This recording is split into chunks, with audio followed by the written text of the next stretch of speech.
सचिन पायलट ने अपनी ही पार्टी के खिलाफ मोर्चा तो खोल दिया।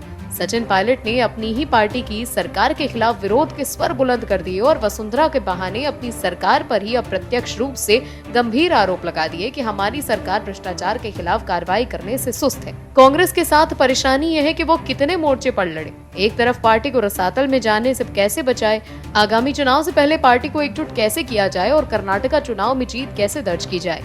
इन तमाम फूटों के बीच सचिन ने अपने इरादे साफ कर दिए। 11 अप्रैल 2023 का दिन इतिहास के पन्नों में दर्ज हो गया। राजस्थान में अपनी सरकार के खिलाफ पूर्व डिप्टी सीएम सचिन पायलट ने अनशन किया। अनशन समाप्त हो गया है, लेकिन इससे कई बड़े संदेश निकलते हैं जो कांग्रेस के लिए किसी बड़े झटके से कम नहीं। सचिन अपने अनशन के बाद अपनी आगे की रणनीति के साथ ही कांग्रेस राजस्थान प्रभारी के आरोपों का भी जवाब दे रहे हैं। चलिए आपको बताते हैं इस रिपोर्ट में राजस्थान में मची सियासी उठापटक के बारे में। कांग्रेस आलाकमान के नेताओं की ओर से उनके आंदोलन को पार्टी विरोधी बताए जाने के बाद भी पायलट नहीं रुके। वो धरना स्थल पर पहुंचे और गांधीवादी तरीके से अनशन की शुरुआत कर दी। पायलट के अनशन को लेकर अलग अलग तरह की प्रतिक्रियाएं सामने आईं। सोशल मीडिया से लेकर सड़क तक जहां उन्हें समर्थन मिल रहा है, वहीं उनके विरोध में भी स्वर उठे। वहीं पायलट की ओर से पूर्व सीएम वसुंधरा राजे को टारगेट करते हुए अपनी सरकार पर निशाना साधने के कारण लोगों के मन में ये सवाल भी उठ रहे हैं कि क्या पायलट अब दूसरी पार्टी में अपना राजनीतिक भविष्य तलाश रहे हैं। बहरहाल इन तमाम सवालों के बीच सचिन पायलट का धरना स्थल पर लगा पोस्टर भी लगाए जा रहे सियासी कयासों को हवा दे चुका है। आपको बता दें कि पायलट के अनशन स्थल के मंच पर लगे पोस्टरों में सिर्फ महात्मा गांधी की फोटो लगी थी। पोस्टर में राहुल गांधी से लेकर सोनिया गांधी, प्रियंका गांधी वाड्रा सबकी फोटो नदारद थी। इतना ही नहीं, पायलट के अनशन स्थल पर लगे बैनर में कांग्रेस पार्टी का सिंबल तक नहीं दिखाई दे रहा था। उनके इस कदम से ये कयास लगाए जा रहे हैं कि कांग्रेस में आगे की राहें अब आसान नहीं। ऐसे में पायलट विधानसभा चुनाव से पहले कोई बड़ा कदम उठा सकते हैं। ज्यादा अटकलें सचिन पायलट द्वारा नई पार्टी बनाने को लेकर हैं। इसके अलावा एक विकल्प ये भी है कि पायलट आम आदमी पार्टी में भी शामिल हो सकते हैं। इसके साथ साथ ही सचिन पायलट ने अनशन को पार्टी विरोधी बताने वाले प्रभारी सुखजिंदर सिंह रंधावा को भी दो टूक जवाब दे दिया। मौन रहकर अनशन करने वाले पायलट के बाद में मीडिया से बातचीत करते हुए उन्होंने कहा कि वसुंधरा जी के कार्यकाल में जब हम विपक्ष में थे तो हमने बहुत सारे घोटालों और भ्रष्टाचार के मामलों को उजागर किया था। हमने जनता से वादा किया था कि जब हम सरकार में आएंगे तो वसुंधरा जी और बीजेपी के शासन में तमाम जो घोटाले हुए हैं उसके खिलाफ प्रभावशाली कार्रवाई करेंगे। मैं चाहता था कि कांग्रेस सरकार में इस पर कार्रवाई हो। हम प्रतिशोध की भावना से काम नहीं करना चाहते, लेकिन जो स्थापित भ्रष्टाचार हुआ था उस पर हमने कार्रवाई नहीं की। कांग्रेस को समझना चाहिए कि अगर कांग्रेस ने अपनी ही पार्टी की अंदरूनी कलह दुरुस्त नहीं की तो कांग्रेस इस देश के इतिहास में एक किस्सा मात्र ही बनकर रह जाएगी। पश्चिम बंगाल की मुख्यमंत्री और टीएमसी प्रमुख ममता बनर्जी की पार्टी टीएमसी को लोकसभा चुनाव 2024 से पहले बड़ा झटका लगा है। ममता बनर्जी और उनकी पार्टी को 2 दिन में 2 करारे झटके लगे हैं।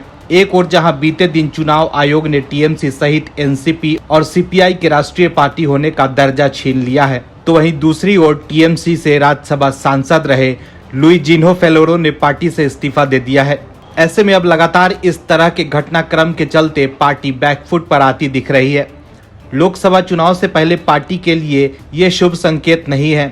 पहले राष्ट्रीय पार्टी होने का दर्जा गंवाना और अब पार्टी के बड़े नेता का इस्तीफा, इस तरह के घटनाक्रम की वजह से पार्टी सुप्रीमो ममता बनर्जी की टेंशन बढ़ सकती है, क्योंकि बंगाल में होने वाले पंचायत चुनाव से पहले ये ममता बनर्जी के लिए बड़ा डेंट है, जिसे पार पाना ममता और टीएमसी के लिए इतना आसान नहीं होगा।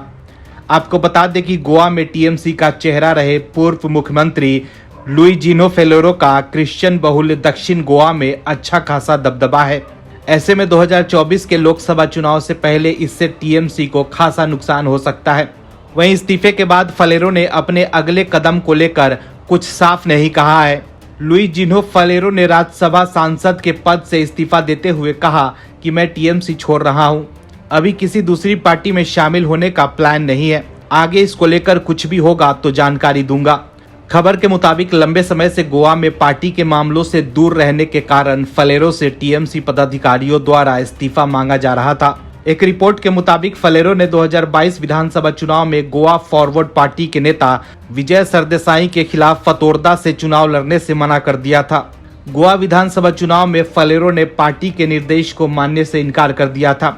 इस वजह से पार्टी का शीर्ष नेतृत्व फेलोरो से खफा चल रहा था।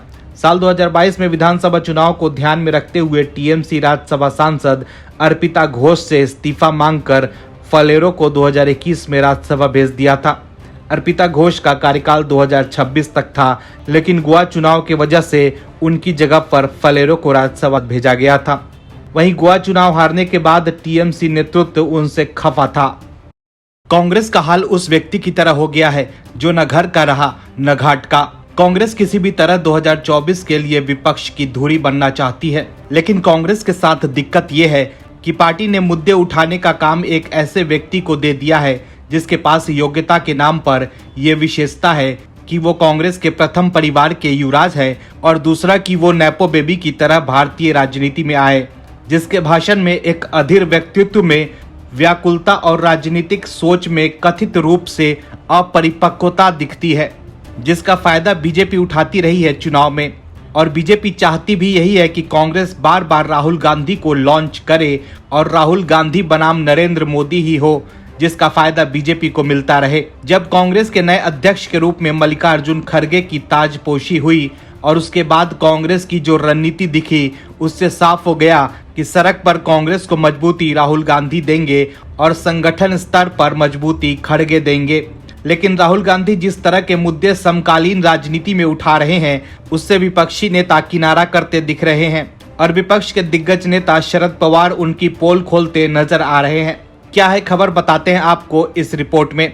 दरअसल जेपीसी अभी हॉट कीवर्ड है। राहुल गांधी ने मानो इसे देश की सबसे ताकतवर जांच एजेंसी मान लिया हो। वही जेपीसी जो राहुल गांधी की पार्टी की सरकार में बार बार बनी और कई बार तब विपक्ष में रही बीजेपी ने इसे आंख में धूल झोंकने जैसा बताया।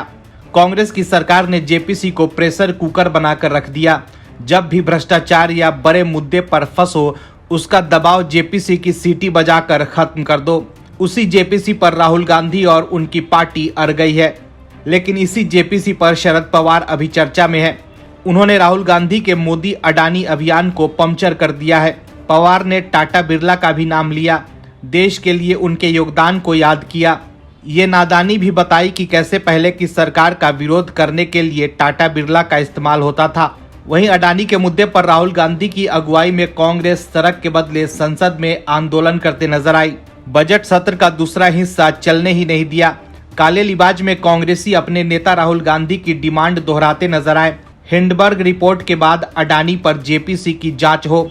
जेपीसी मतलब ज्वाइंट पार्लियामेंट्री कमेटी, लेकिन जेपीसी पर विपक्ष आपस में ही भिड़ गया है। शरद पवार द्वारा अडानी के खिलाफ जेपीसी जांच की राहुल गांधी की मांग को फिजूल ठहराना कांग्रेस के लिए बड़ा झटका है। कांग्रेस नेता पी चिदम्बरम भी मान चुके हैं कि कांग्रेस और राहुल गांधी को जनता का समर्थन नहीं मिल रहा है और अब पवार के बयान से बीजेपी के खेमे में खुशी का माहौल है। ऐसे में 2024 के चुनाव से पहले राहुल गांधी एक्सपोज होते जा रहे हैं। राहुल गांधी को समझना होगा कि अगर उन्हें विपक्षी एकता का चेहरा बनना है तो उन्हें देश से जुड़े व्यवहारिक मुद्दे उठाने होंगे, जिससे जनता और विपक्ष उनके साथ जुड़ पाए। महाराष्ट्र की महाविकास अघाड़ी गठबंधन की नींव हिल चुकी है। एनसीपी ने बीजेपी से हाथ मिलाकर उद्धव ठाकरे और कांग्रेस को बड़ा झटका दिया है।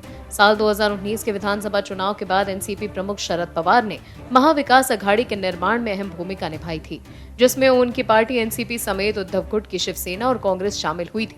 हालांकि अब ये सवाल उठाए जा रहे हैं कि क्या ये गठबंधन टूट जाएगा, क्योंकि शरद पवार अब बदले बदले से नजर आ रहे हैं। शरद पवार के साथ साथ उनके भतीजे और पूर्व डिप्टी सीएम अजीत पवार भी उद्धव ठाकरे और कांग्रेस के खिलाफ बीजेपी के समर्थन में बयान दे रहे हैं। हालांकि अब महाराष्ट्र के एक चुनाव में एनसीपी के बीजेपी से हाथ मिलाकर सबको चौंका दिया है। आपको बता दें कि शरद पवार की पार्टी एनसीपी ने बाजार समिति के चुनावों में लगभग 50% जगहों पर विरोधी दल बीजेपी से हाथ मिला लिया। पवार के इस कदम से सियासी गलियारों में अटकलों का बाजार गर्म हो गया कि क्या एमवीए गठबंधन टूट के कगार पर है। बाजार समिति के चुनावों के अलावा एमवीए में टूट के लिए जिम्मेदार और भी कई वजह हैं। एमवीए में सहयोगी शिवसेना यूबीटी द्वारा ईवीएम से छेड़छाड़ का मुद्दा उठा रही है, लेकिन इस पर भी पवार परिवार से अलग रुख अपनाते हुए उन्होंने कहा कि ईवीएम से छेड़छाड़ संभव ही नहीं। एनसीपी प्रमुख शरद पवार और उनके भतीजे अजीत पवार इन दिनों एमवीए गठबंधन की विचारधारा से अलग बयान दे रहे हैं। कुछ दिन पहले ही शरद पवार ने वीर सावरकर पर राहुल गांधी के बयान से असहमति जताई थी। उसके बाद कांग्रेस द्वारा अडानी के मुद्दे पर जेपीसी के गठन की मांग पर भी अलग रुख अख्तियार किया था। पवार ने कहा कि जेपीसी से कुछ नहीं होगा, मामले की जांच सुप्रीम कोर्ट की कमेटी से कराई जानी चाहिए। इतना ही नहीं, शरद पवार ने पिछले महीने नागालैंड के मुख्यमंत्री नेफ्यू रियो की नेशनलिस्ट डेमोक्रेटिक प्रोग्रेसिव पार्टी को समर्थन देने की घोषणा कर सबको चौंका दिया था, जो बीजेपी के नेतृत्व वाले एनडीए का हिस्सा है।